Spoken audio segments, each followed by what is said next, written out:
Hello po, kamusta po kayo? Ako po si Fen sa aming Bakuran Vlogs. Ang topic po natin ngayon ay tungkol sa mga seedlings na niripat ko gamit po ang lava rock. Marami po kasi na nagsasabi na pwede po pala na gamiting media yung lava rock. Pero bago po tayo magsimula, sa mga bago pa lang po dito sa aking YouTube channel, paki-like, comment, and subscribe po. At huwag niyo pong kakalimutan na i-click ang notification bell para po ma-notify po kayo kapag meron po tayong bagong upload. Yan, ito po yung i-share ko sa inyo ngayon. Meron po kasing nagsasabi na pwede daw po pala itong lava rock na gamitin pang media dito sa ating mga orchids. Opo, pwede pong gamitin to. Ngayon, pakikita ko po sa inyo at patutunayan ko sa inyo na pwede po talaga na gamitin yung lava rock na potting media dito sa ating mga orchids.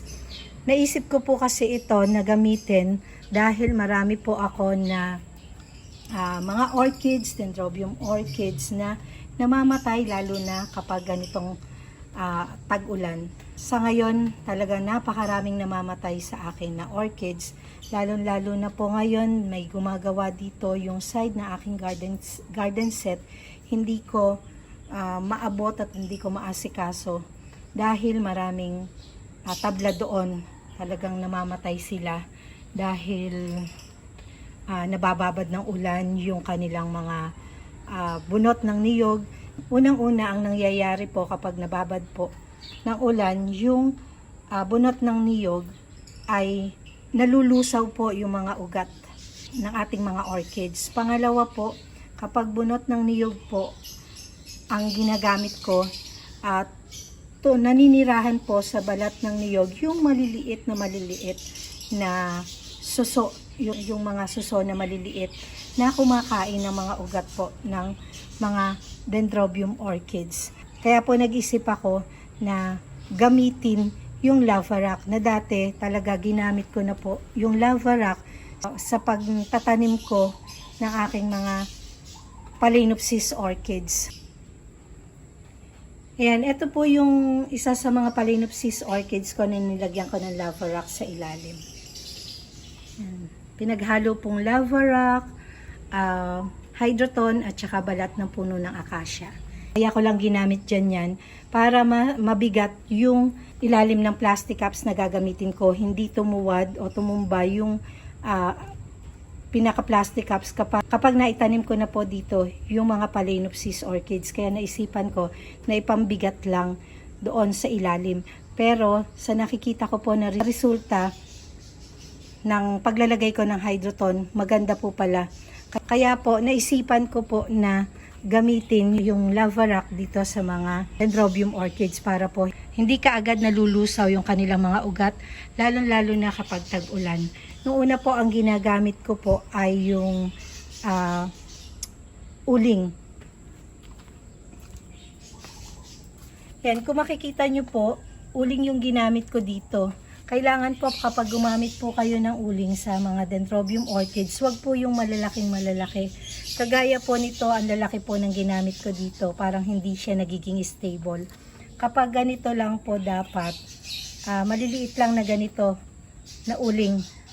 Wag yung malalaking malalaki. Yan, nakita nyo naman, maganda din naman yung resulta ng paggamit ko ng uling sa aking mga dendrobium orchids. Kahit po mag-uulan, hindi agad-agad nabababad yung kanilang mga ugat. Kasi po, yung ugat po ng mga dendrobium orchids ay napakaliliit. At talagang madali silang mabulok kapag lalo na laging basa. Balik po tayo dito sa ating topic. Nabubuhay nga po ba yung mga dendrobium orchids na gamit yung lava rock? Opo. Ito na po yung resulta ng paggamit ko sa lava rock. Bago po kasi ako mag-share sa inyo ng mga ginagamit ko na potting media at fertilizer, gagamitin ko muna sila matagal at magsasample po ako. Hindi naman po kaagad-agad nagkakaroon ng resulta yung paggamit ng potting media, mga bagong potting media. Kasi nga po, ang mga orchids po ay slow grower. Ulitin ko po, hindi po kamukha ito na ibang halaman na araw, linggo o buwan lang, malago na, may mga ugat na.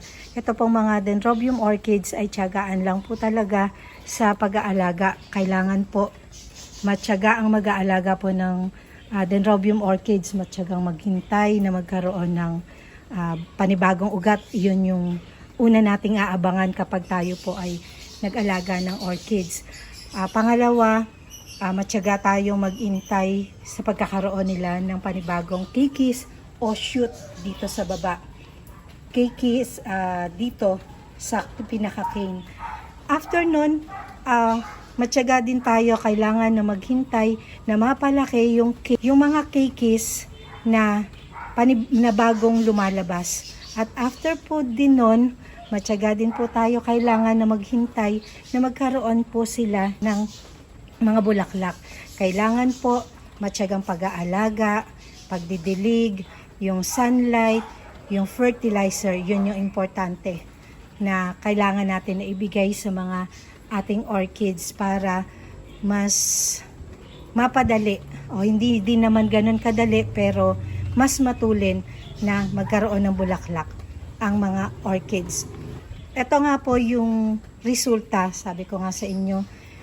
Ito, wala pa ako mai-update sa inyo sa tatlo ko na senior sa inyo na iripat gamit ang lava rock.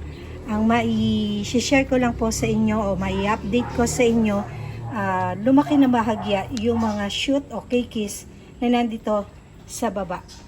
Yan lang po yung mai-update ko sa inyo dito. Pero sa una ko po na ginawa, na tinry na paggamit ng lava rock, ay ginamit ko po ito sa freebies na galing kay Golden Bloom.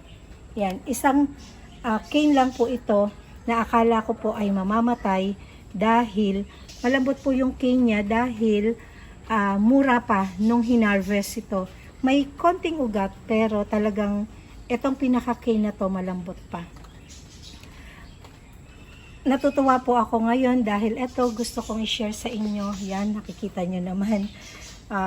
Mali ko lang, hindi ko po nalalagyan ng date kung kailan ko to niripat o itinanim gamit ang lava rock.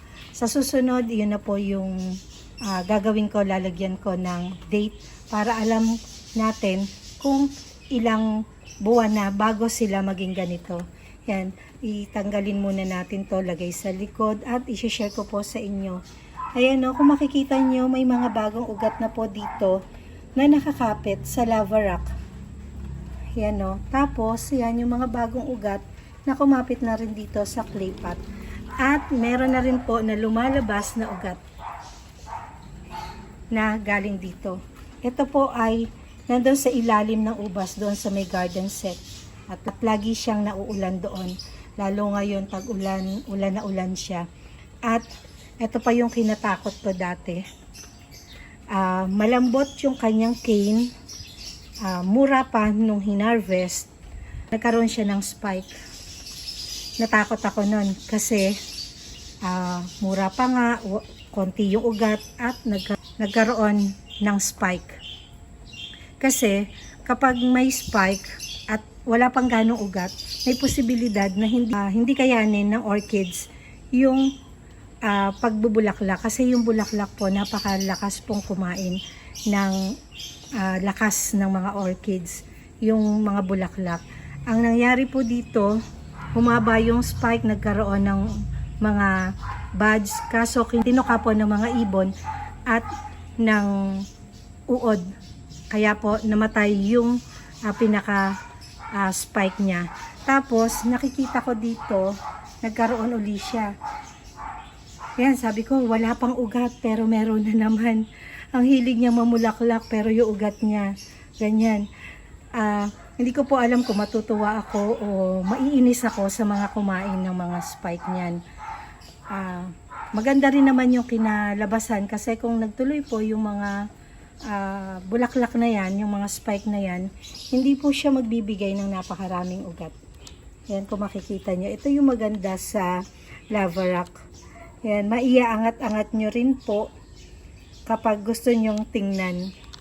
Yan, doon po kasi sa bunot ng niyog, kung hindi lalabas yung ugat, hindi mo po makikita na may bagong ugat yung mga orchids. Ito, kung makikita nyo, yan may bagong ugat pala to. Ayan nakikita nyo. Yan, may update na sa pinakita ko sa inyo na pagre-repat ko. Yan, may bagong ugat na po na lumalabas dito sa isa sa mga niripat ko gamit ang lava rock. Yan. Sa tag-ulan po, maganda po talaga yung lava rock. Agad-agad kahit tag-ulan, kahit bumuhos ng malakas yung ulan, yung tubig, bagsak agad. At walang nananatili na tubig. Meron lang siyang moist na natitira dito sa pinaka-lava rock. Pero hindi po kagaya ng sa bunot ng niyog na talagang merong tubig na nananatili doon. Hindi ganun kadami pero may nananatili talaga na tubig doon sa bunot ng niyog. May nagsabi din po sa akin, may isang problema kapag tag-araw naman daw po. May nakausap po ako sa Golden Bloom, hindi ko alam kung nasabi ko na to sa inyo sa mga nakaraang video ko. Ang lava rock daw po at saka yung uling, hindi naman maganda kapag tag-araw. Dahil umiinit daw po yung lava rock. Kapag ito ay naka full sun, umiinit daw po itong mga lava rock at saka yung uling na hindi gusto ng ugat. Yun po yung sabi nung nakausap ko. Parang isang reseller yon ng Golden Bloom na nakapagkwentuhan kami. Yan, parang na sinabi niya yung ganon. Kaya pinag-isipan ko rin kung ano yung gagawin ko na paghahanda sa darating naman na tag-araw. Ito, isi-share ko na po sa inyo bago ko gawin yung naiisip ko na paraan. Kung ito sa tag-ulan, ang gagawin ko naman po na paraan para hindi uminit yung mga uling at saka itong lava rock kapag tag-araw, ay lalagyan ko po ito ng mga coco cubes sa ibabaw. Yun po yung magiging paraan ko para hindi uminit at hindi po masaktan yung mga dendrobium orchids. At kapag magdidilig ako, makakatulong din po yung mga bunot ng niyog o yung coco cubes na magkaroon ng moisture o yung tubig na mananatili kahit sandali lang doon sa mga ugat ng ating mga dendrobium orchids kapag tag-araw. Yan. At ito, parang may nakikita na naman ako na susulpot na spike. Yan. Natutuwa na ako na sana tumuloy na yan. Yung spike na yan, pangatlo na yan. Dahil marami na siyang ugat dito. Yan. Ito po, napatunayan ko na po ulit sa inyo na pwede natin gamitin itong lava rock ngayong tag-ulan na mas maganda. At yung pangalawang pagpapatunay ko na po sa inyo itong lava rock na to. Yung una, yung nakahang na mga cakes na nilagay ko sa PVC pipe, napamulaklak ko na rin po. Napatunayan ko na sa inyo na mabubuhay yon kahit walang potting media. Sa ngayon naman po, ito napatunayan ko na sa inyo na mabubuhay din po ang ating mga dendrobium orchids gamit ang lava rock na potting media. Ito po yung ma-share ko sa inyo. Sana po ay may natutuhan kayo mga na-share ko sa inyo sa aking mga video. Maraming salamat po sa walang sawa pong sumusuporta at walang sawa pong nanonood ng aking mga video. Sa mga silent viewers, sa mga subscribers, sa mga kaibigan ko sa YouTube, sa mga napadaan lang po pero pinanonood po ng buo ang aking mga video at hindi po ini-skip ang ads. Maraming salamat po sa walang sawa niyong panonood. Keep safe everyone. God bless.